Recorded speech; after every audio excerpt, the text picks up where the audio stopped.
think about, well, what's in an oral contraceptive pill? Like what is that? Well, technically, officially, they are labeled endocrine disruptors. What is an endocrine disruptor? It's any molecule. It could be natural, it could be chemically created, but it interferes in some way with the normal everything or something of a hormone. So that would be its production, its distribution, its receptor binding, the receptor itself, its degradation, its elimination. So any or all aspects of how a hormone is produced, exists, and leaves the body is totally under the control of, all different aspects of the body. And an endocrine disruptor is going to interfere with one or all of those different functions of a hormone. So that's the whole goal. It's important to recognize what the goal is of a contraceptive pill. It's to make you infertile.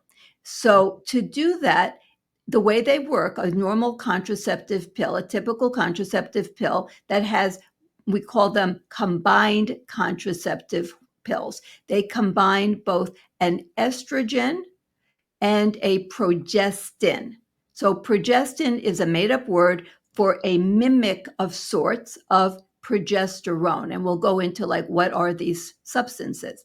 So combined oral contraceptives have both an estrogen and a progestin component. So what actually is it doing in the body? What's it doing to you?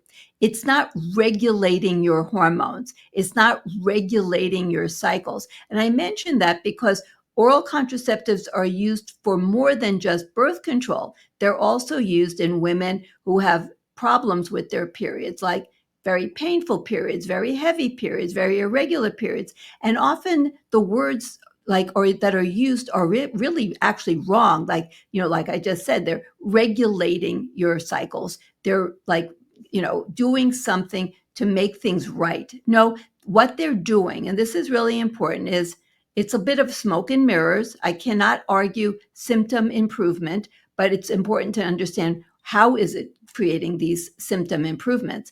It basically shuts down your ovarian function altogether. It's the progestin component of a birth control pill that creates the contraceptive effect.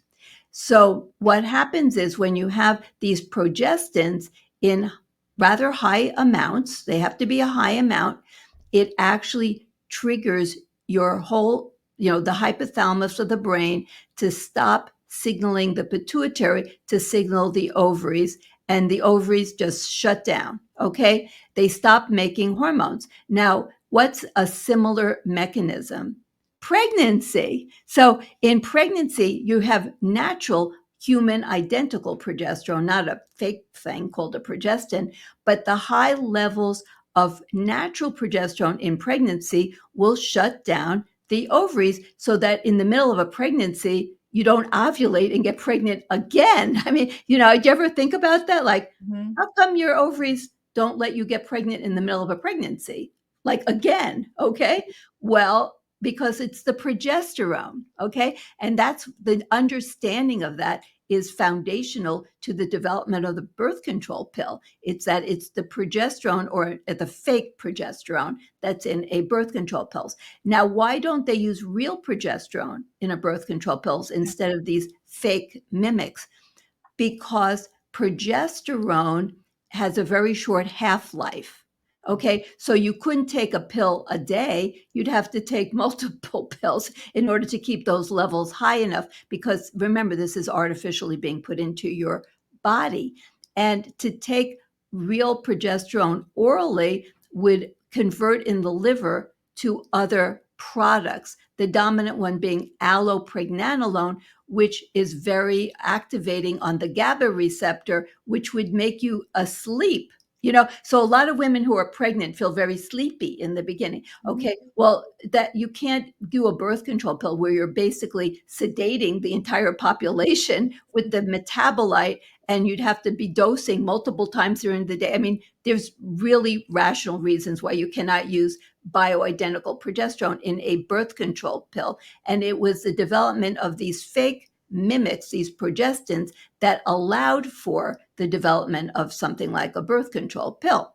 Now, in the birth control pill that just has the progestin, where do these progestins derive from? The majority are derived, all but one of them, are derived from testosterone. It's called 19-nortestosterone. So they're actually testosterone derivatives, and they maintain some of that testosterone function, and they have different generations. They call them first, second, third generation. The third generation has the least androgenic or testosterone-like effect, and that would be like this type of progestin that is found in, for example, what the original brand name was orthotricycline or orthocycline, okay, norgestimate. Now, in the like other birth control pills, you have other more powerfully testosterone-like effects, and those would be the ones that have like norethindrone or levonorgestrel, things like low estrogen, that those pills have, and the original like orthonovum 135 and those kinds of pills. They have these other progestins that are like the first phase, okay? And they are more androgenic. Now, they add an estrogen. The most common estrogen that's added to a birth control pill is called ethinyl estradiol. So it's not bioidentical estradiol. There actually are a few birth control pills, very few, that have a more natural human type estradiol, but they get converted through the liver predominantly to estrone. So it's still not like getting estradiol into your bloodstream. They get converted. And then there's one form of birth control pill that has a very different estrogen that's combined called estatol. And that one is Nextstellis. And the estatol is actually a fetal estrogen, as weird as that may sound. There's a few months during fetalhood that the liver of the fetus makes an estrogen, both in males and females, for some purpose or other that it has in the fetus. And that estrogen, which has different binding capabilities and so on, but it's actually been able to be replicated by, chemists, and they actually put it in a birth control pill. Oh. So there you go. Interesting, isn't it? And but the estrogen in a birth control pill has nothing to do with its contraceptive efficacy. Like you can have a birth control pill just like the ones, but they don't have any estrogen in it at all. Then you can say, but why did they add the estrogen? Number one, to somewhat ameliorate the androgenic component. Because if you had these testosterone derived birth control pills, okay, and you didn't have any estrogen, you would lower sex hormone binding globulin. And sex hormone binding globulin binds testosterone so that you don't have as much testosterone. If you don't have the estrogen, then you have too much androgenic effect. Most women would not accept it. They might start growing a beard, or they might start losing more of their hair. They would not be happy campers. So by adding the estrogen component, you're damping down the androgenic effect. So it makes it more tolerable.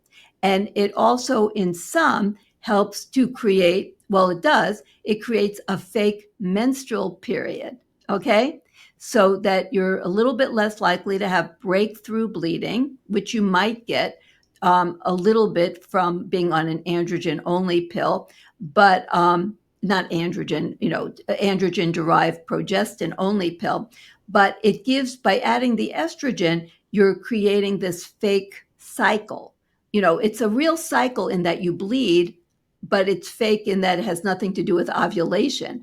That's where the smoke and mirrors come in. So it makes the birth control pill more tolerable because you're adding some estrogen back. Otherwise, you'd have virtually no estrogen in the body.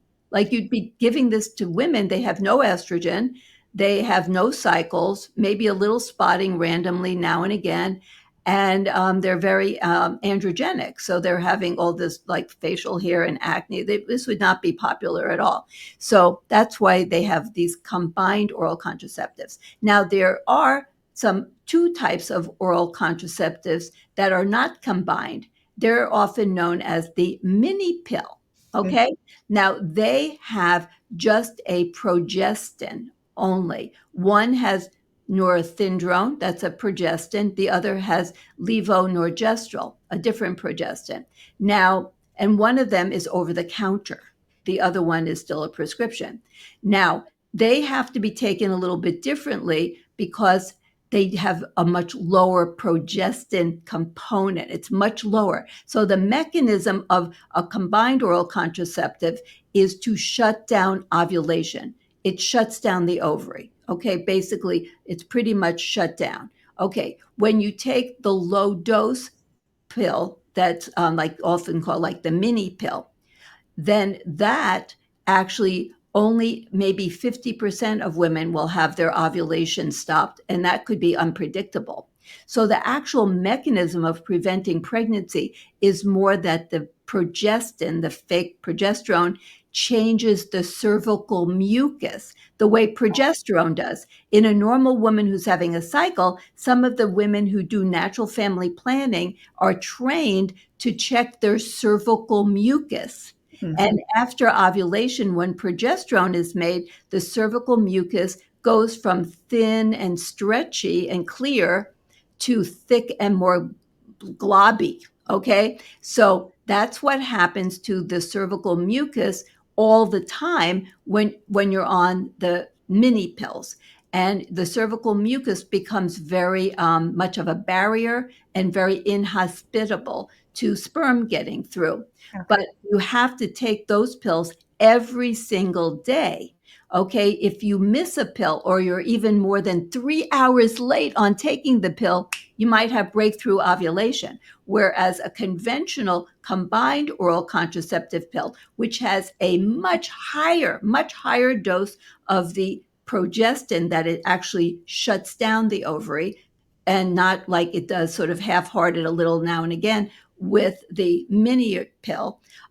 So in those women, because the effect is longer lasting, typically you could miss one pill of one day, and you still have to double up the next day. You have to be careful and use condoms, but you're much less likely to actually ovulate or get pregnant, unlike the mini pill, where even 3 hours being late in terms of taking that pill, and you may break through ovulate. Okay. So it's not anywhere near as powerful. But for people who are very regimented, they're really pretty effective. And once again, you can now buy one over the counter without a prescription, which for some women is really important because they can't get anyone. And in a way, it's kind of interesting because the mini pill doesn't shut down the ovaries. You continue to make estrogen. That's why there's no estrogen added to those pills. And the estrogens that are in the pill, remember, are not human estrogens. They're different. So if I was going to pick which pill I would recommend for someone who is really responsible, I would say the mini pill, because it's not, in most cases, it's not really shutting down your ovaries altogether. You still have making your own natural hormone. And some women will not shut down the ovary at all. The entire effect is through the cervical mucus changes, and they continue to have regular menstrual cycles. And so it's like less altering to your own natural body hormones. And they're not prescribed hardly ever, because, I understand. I mean, there's a reason. Like I just told you, if you're even late more than 3 hours taking the pill, it may not work. And then you could get pregnant by accident. So it's really for people who are really dedicated to the cause of not getting pregnant and so on. And so it's really important that you actually are regimented when you're on the mini pill, but it's actually less changing to your body's own natural hormones, and you're not adding in that fake estrogen, ethinyl estradiol, or other weird hormones that aren't really ideal. They're not the same as having your own ovaries make your hormones, which you can still have when you're on the so-called mini pill. So that's sort of an overview